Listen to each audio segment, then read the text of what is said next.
sahabat Aisyah. Sebelum nonton video ini, jangan lupa subscribe, like, comment, and share. Jangan lupa tekan loncengnya. Ceng ceng ceng ceng ceng. Bismillahirrahmanirrahim. Assalamualaikum warahmatullahi wabarakatuh. Innalhamdulillah, alhamdulillahilladzi nahmaduhu wa nasta'inu wa nastaghfiruh wa na'udzu billahi min shururi anfusina wa min sayyiati a'malina. May yahdihillahu fala mudhillalah wa may yudlilhu fala hadiyalah. Nashhadu an la ilaha illallah wahdahu la syarikalah wa nashhadu anna Muhammadan abduhu wa rasuluhu la nabiyya ba'dah. Khataman nabiyyin sayyidul anbiya wal mursalin. Allahumma salli wa sallim wa barik alaihi wa ala alihi wa sahbihi rasulillahi ajmain. Alhamdulillah, Bapak-bapak, tuan-tuan yang dimuliakan oleh Allah Subhanahu wa taala, lagi dan lagi kita bersyukur kehadirat Allah Subhanahu wa taala, yang mana alhamdulillah sampai detik ini kita masih diberikan kesehatan, kesempatan, dan berbagai macam nikmat yang lainnya.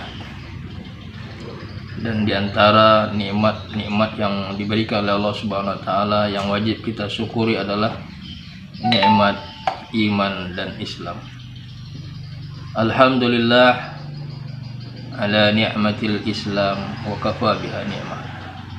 Segala puji bagi Allah Subhanahu wa taala yang telah memberi kita nikmat Islam, wa kafa biha ni'mah, dan cukuplah Islam itu sebagai nikmat bagi kita.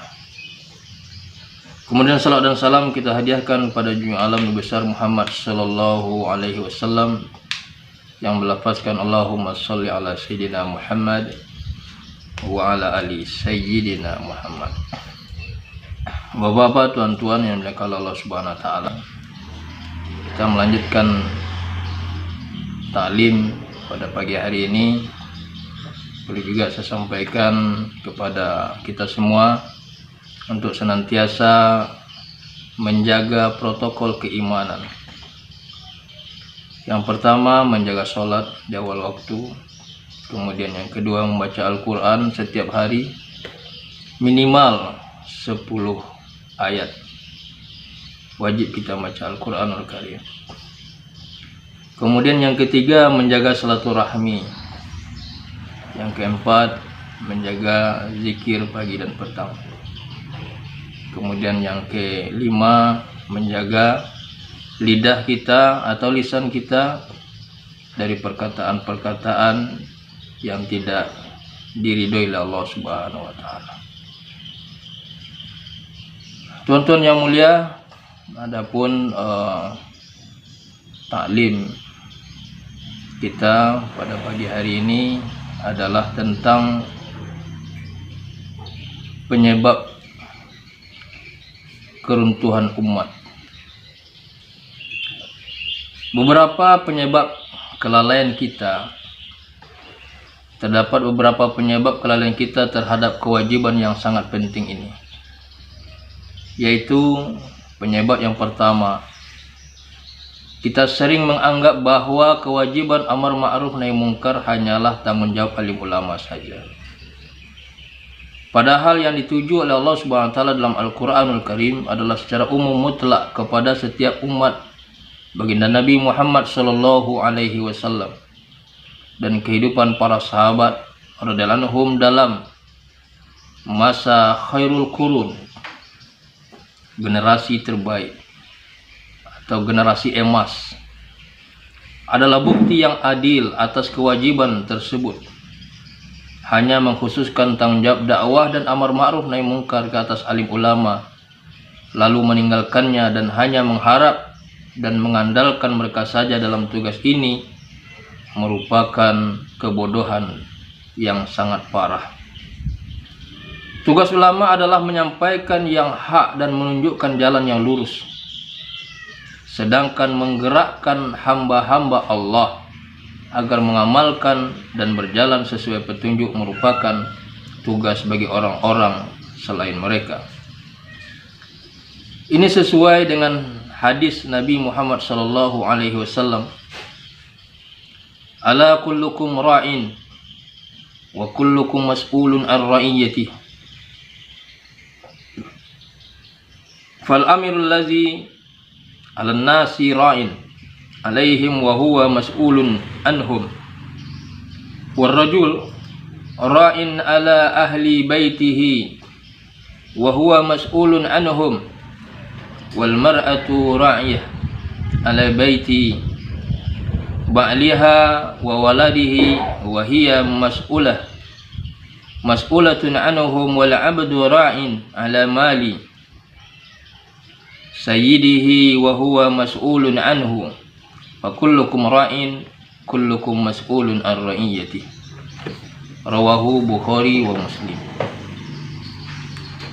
Mafhum hadis, sesungguhnya kalian ialah pemimpin dan setiap kalian akan ditanya tentang orang-orang yang dipimpinnya. Laki-laki adalah pemimpin ahli rumahnya, ia akan ditanya tentang keluarga yang dipimpinnya. Seorang istri adalah pemimpin di rumah suami dan anak-anaknya, ia akan ditanya tentang rumah tangganya. Dan hamba sahaya adalah pemimpin atas harta majikannya, ia akan ditanya tentang tanggung jawabnya. Singkatnya, kalian adalah pemimpin dan setiap pemimpin akan ditanya atas kepemimpinannya. Hadis ini diriwayatkan Imam Bukhari dan Imam Muslim. Hadis ini hadis sahih. Dan dengan gamblang telah dijelaskan melalui hadis berikut ini. Qala Rasulullah sallallahu alaihi wasallam, ad-dinun nasiha. Qulna liman? Qala lillahi wa li rasulih wa li atimmatil muslimin wa ammatihim. Rawahu Muslim. Rasulullah sallallahu alaihi wasallam bersabda, agama adalah nasihat. Kami para sahabat bertanya, bagi siapa ya Rasulullah? Beliau bersabda, bagi Allah, bagi Rasulullah, dan bagi pemimpin-pemimpin umat Islam dan orang awam lainnya. Hadis riwayat Muslim. Walaupun seandainya dapat diterima bahwa kerja ini memang tugas ulama, dalam keadaan darurat dan situasi yang sangat kritis ini, setiap orang dituntut untuk terjun dalam kerja amar ma'ruf nahi mungkar, bersedia meninggikan kalimah Allah serta menjaga agama yang kokoh ini. Itu penyebab yang pertama. Penyebab yang kedua, kita sering merasa bahwa kita sudah memiliki iman yang kuat, sehingga kita tidak perlu lagi beramar ma'ruf nahi mungkar, karena kesesatan orang lain tidak akan merugikan kita. Sebagaimana kita memahami ayat, ya ayyuhallazina amanu alaikum anfusakum la yadurrukum man dhalla idza tadaitum. Hai orang-orang yang beriman, pikirkanlah diri kalian, tidak akan dapat mencelakakan kalian orang yang tersesat jika kalian berada di atas petunjuk. Al-Quran surah Al-Ma'idah ayat 105. Sebenarnya yang dimaksud dari ayat ini bukanlah seperti memahami zahirnya ayat, sebab hal ini jelas bertentangan dengan hikmah ilahi dan syariat. Syariat Islam telah menerangkan bahwa kehidupan ijtimai, kebersamaan, islah bersama, dan kemajuan bersama adalah sesuatu yang pokok, dan telah ditetapkan bahwa umat Islam itu seperti satu jasad. Apabila ada salah satu anggota tubuh yang sakit, maka seluruh tubuh akan merasakan sakit juga. Namun, maksud ayat di atas bukanlah demikian. Maksud sebenarnya adalah meskipun Nabi Muhammad SAW adalah seorang manusia yang telah mencapai kemajuan dan kesempurnaan, keberadaan orang-orang yang turut meluruskan orang-orang yang telah meninggalkan jalan yang lurus ini tetaplah penting. Ayat ini adalah penghibur bagi orang-orang beriman bahwa mereka yang berdiri tegak dalam jalan hidayah dan jalan yang lurus, mereka tidak akan terkena bahaya dari orang-orang yang telah meninggalkan jalan hidayah tersebut. Samping itu, hidayah yang sebenarnya adalah penerimaan manusia terhadap seluruh hukum Islam. Salah satunya adalah perintah beramar ma'ruf nahi munkar. Adapun yang menguatkan pendapat ini antara lain adalah perkataan Abu Bakar As-Siddiq radhiyallahu anhu. An Abi Bakrin As-Siddiq radhiyallahu anhu qala, ayyuhan nas innakum taqra'una hadhihi al-ayah ya ayyuhalladzina amanu alaikum anfusakum la yadurrukum man dhalla idza ihtadaitum fa inni sami'tu Rasulullah sallallahu alaihi wasallam yaqul innan nasa idza ra'awul munkar falam yughayyiruhu aw syak aw ya mutamahumullahu bi'iqabih. Wahai manusia, sesungguhnya kalian membaca ayat berikut ini. Hai orang-orang beriman, waspadalah atas diri kalian. Tidak dapat mencelakakan kalian orang yang tersesat jika kalian berada di atas petunjuk. Maka sesungguhnya aku telah mendengar Rasulullah sallallahu alaihi wasallam bersabda, sesungguhnya manusia apabila melihat satu kemungkaran lalu mereka tidak berusaha mengubahnya, maka hampir saja Allah SWT menurunkan azab secara menyeluruh ke atas mereka. Para ulama muhaqqiqin menyetujui makna tersebut. Imam Nawawi rahmatullah alaih dalam Syarah Muslim mengutip pendapat para ulama muhaqqiqin mengenai makna ayat di atas. Apabila kalian telah menunaikan apa yang diperintahkan kepadamu, maka kejahatan orang-orang yang menentangmu tidak akan membahayakan kamu. Sebagaimana firman Allah Subhanahu wa taala, wala taziru waziratu wizra ukhra, dan tidak akan menanggung seseorang yang berdosa terhadap dosa orang yang lain. Al-Quran surah Al-Fatir ayat 15. Di antara seluruh perintah tersebut, salah satunya ialah amar ma'ruf nahi munkar. Apabila seseorang telah menyempurnakan tugas ini, maka ia tidak akan menanggung celaan dan dosa-dosa dari mereka yang tidak menerima ajakannya, sebab ia telah menunaikan kewajibannya dan bukan menjadi tanggung jawabnya jika orang lain tidak menerimanya. Wallahu a'lamu bishawab. Penyebab yang ketiga, masyarakat awam, cendekiawan muslim, alim ulama maupun orang-orang jahil, semuanya telah berputus asa terhadap usaha islah perbaikan umat. Dan mereka meyakini bahwa sekarang ini sangat tidak mungkin bagi kaum muslimin untuk dapat mencapai kejayaan. Mereka berpendapat, bagaimana Islam dapat maju jika tanpa kekuasaan, tanpa politik, tanpa pemerintahan, tanpa ekonomi, tanpa senjata, tanpa organisasi, tanpa kerjasama, dan tanpa yang lainnya. Terutama di kalangan ahli agama sendiri, mereka berpendapat bahwa sekarang 14 abad telah berlalu dan jauh dari masa kenabian. Berusaha keras untuk melakukan perbaikan merupakan perbuatan yang sia-sia dan tidak berguna. Memang benar bahwa kita telah jauh dari cahaya nubuwah dan Islam sudah mulai terpecah-pecah.